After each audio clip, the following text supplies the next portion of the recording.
Bonjour et bienvenue sur votre chaîne d'information Sahel Info. Si vous êtes nouveau, n'oubliez surtout pas de vous abonner pour ne plus rien manquer sur l'actualité au Sahel, car l'information vous donne accès au monde. La France ayant soutenu les sanctions de la CEDEAO, le Mali aurait décidé d'annuler les accords militaires relatifs à la force Barkhane, rapporte le réseau Voltaire cité par Bamako. Le dimanche 9 janvier, la CEDEAO a décidé des sanctions diplomatiques et économiques contre le Mali. L'organisation sous-régionale a intimé l'ordre à ses pays membres de fermer leurs frontières avec le Mali pour non-respect des recommandations issues des précédents sommets. Dans la foulée, la France a fait une déclaration pour annoncer son soutien aux sanctions prises par la CEDEAO. Comme si cela ne suffisait pas, un avion militaire français a survolé l'espace aérien malien, malgré que les autorités du Mali avaient décidé de la fermeture de l'espace aérien du pays, en guise de réponse aux sanctions de la CEDEAO.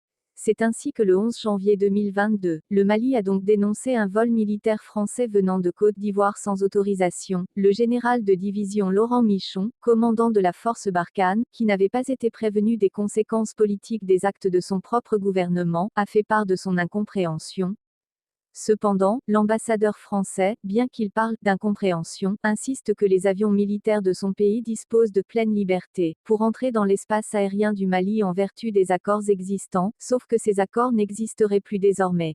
En effet, le Mali, qui a accusé la France d'abandon en plein vol, a décidé d'annuler les accords militaires relatifs à la force Barkhane. La France ayant soutenu les sanctions de la CEDEAO, le Mali a annulé les accords militaires relatifs à la force Barkhane, rapporte le réseau Voltaire cité par Bamako.